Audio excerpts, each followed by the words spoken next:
Kamu yang pingin jadi agen mata-mata intelijen, kamu wajib tonton film ini. Di sini kami sajikan alur film bertema spionase sebuah organisasi mata-mata yang penuh intrik, buat kamu berpikir berkali-kali ngebayangin berkarir di sana. Kisah dimulai dari Weston yang siang ini pamit pada sang kekasih, karena akan pergi keluar kota.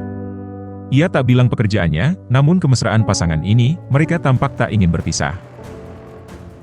Weston ditempatkan sebagai penjaga suatu tempat rahasia yang dinamai rumah perlindungan.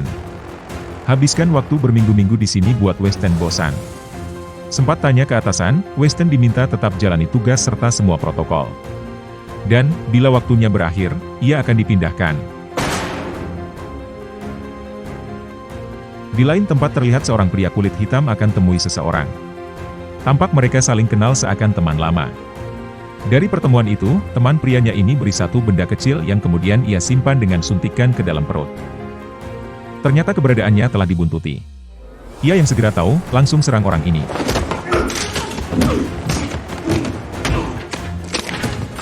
Keluar lewati pintu belakang, ia berbaur di kerumunan.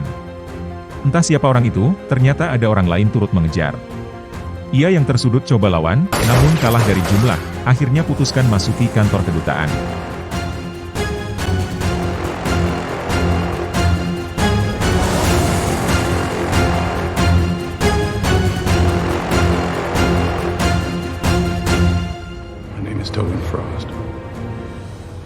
Setelah beritahu namanya Frost, Frost adalah buronan yang sudah 10 tahun menghilang. Siang ini Frost yang tiba-tiba muncul, bikin geger pemerintah Amerika. Tak ada perlawanan, Frost malah bersedia ditahan. Kemunculan Frost, buat kantor intelijen Amerika ini heboh. Frost ternyata agen mereka yang membelot. Petinggi kantor ini bertanya-tanya kenapa Frost akhirnya serahkan diri begitu saja. Dari riwayat Frost, ia dulunya agen terbaik yang belakangan diketahui jual belikan banyak informasi rahasia. Itu buat ia diburu dan sulit ditemukan. Petinggi kantor intelijen ini ingin Frost segera dipindahkan ke tempat rahasia milik mereka. Setelah pilih satu lokasi terdekat, tak lama tim investigasi diturunkan. Kembali ke Weston. Weston yang galau, tiba-tiba dapat panggilan dari pusat. Weston diminta sediakan tempat untuk interogasi satu buronan paling berbahaya. Tak lupa telepon sang kekasih, ia kabari ada kerja lembur, jadi tak bisa VCS malam ini. Dan, akhirnya tim yang dinanti pun tiba. Weston diminta matikan semua CCTV agar proses interogasi berjalan sesuai cara organisasi. Di ruangan, Frost ternyata tak mudah buka suara. Meski disiksa, Frost tetap tak bergeming.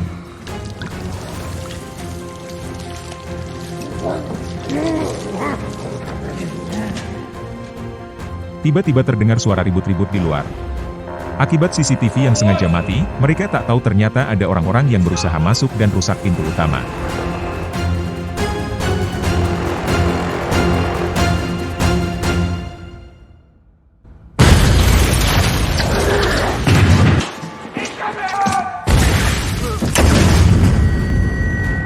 Dan, aksi saling tembak pun terjadi.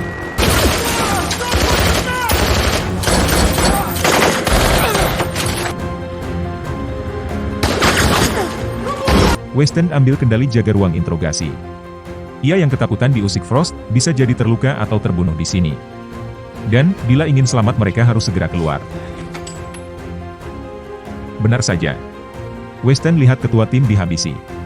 Weston semakin takut, akhirnya ikuti saran Frost dan kabur. Di luar Weston hadang satu mobil dan paksa Frost masuk ke bagasi. Weston coba melaju dan ternyata orang-orang ini telah pula kejar mereka. Aksi kejar-kejaran pun terjadi.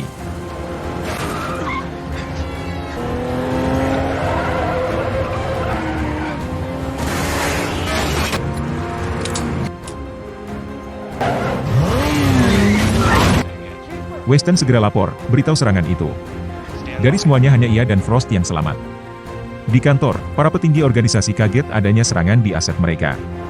Ada orang yang telah bocorkan keberadaan Frost di sana. Dan kini mereka bisa jadi akan kehilangan Frost. Weston berhasil kabur dengan tabrak tembok pembatas dan pergi menjauh dari kejaran orang-orang ini. Ternyata dari bagasi Frost berhasil keluar dan melawan. Di situasi yang sulit itu, sekuat tenaga Weston banting setir masuki parkiran bawah suatu gedung.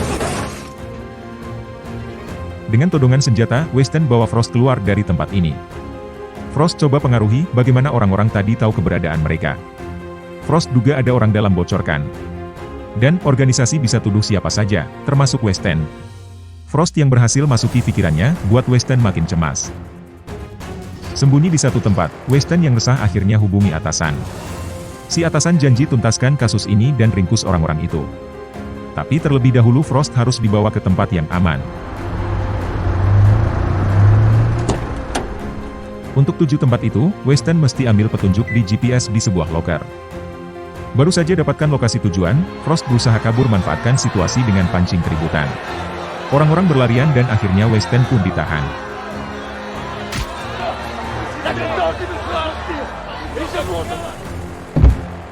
Di CCTV Frost terlihat menyamar sebagai security dan pergi. Tak pikir panjang, Weston langsung serang security itu. Bergegas Weston buru kembali Frost yang lepas. Mengetahui posisi Frost ada di lorong belakang, Weston berlari skuad tenaga dan akhirnya mereka bertemu kembali.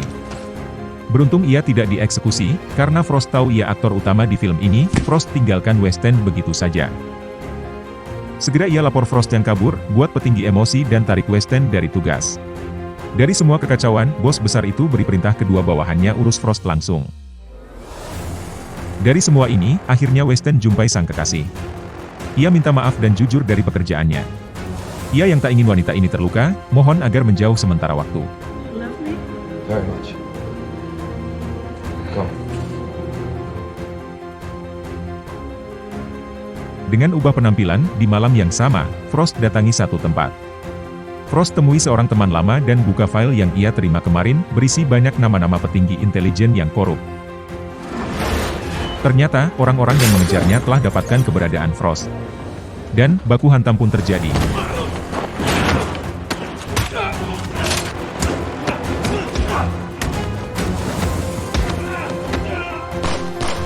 Merasa terpojok, Frost lari. Weston yang telah lacak koneksi Frost, datang di waktu yang tepat.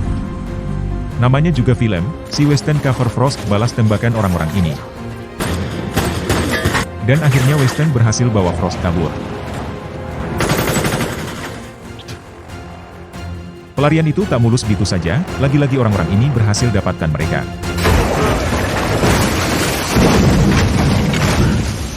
Tiba-tiba mereka ditabrak, buat mesin mobil tak menyala. Segera mereka kabur, dan sekali lagi, baku hantam pun terjadi.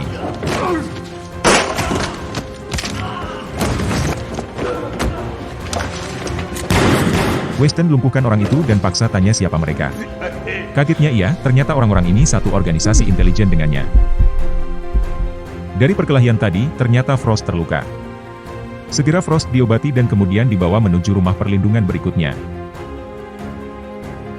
Di lain tempat, dua orang atasan Frost telah pula tiba. Mereka diberitahu keadaan terkini, juga Weston yang terlacak telah sampai di rumah perlindungan. Kedatangan Weston disambut penjaga di sana. Banyaknya intrik di organisasi ini, buat Weston berjaga-jaga dengan todong si penjaga rumah.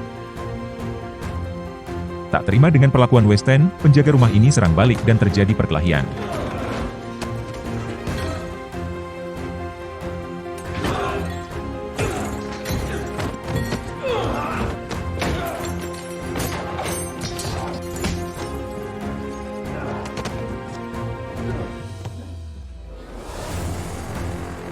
Weston menang dari pergulatan itu, namun buat dirinya terluka. Ia yang penasaran, tanya kenapa Frost diburu. Frost jawab dengan perlihatkan file yang berisi kebusukan petinggi organisasi yang harus diungkap. Dengan kondisinya yang kritis, akhirnya Weston tak sadarkan diri. Weston yang tumbang akhirnya terjaga. Sang atasan telah pula berada di sampingnya. Di kondisi setengah sadar, si atasan tanya keberadaan Frost juga arsip penting yang dimilikinya.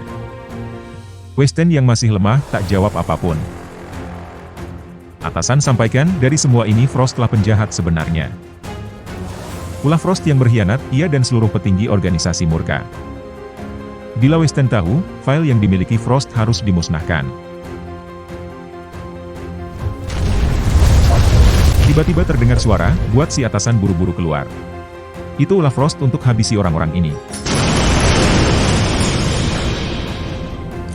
Akhirnya Frost dapat tumbangkan si pria.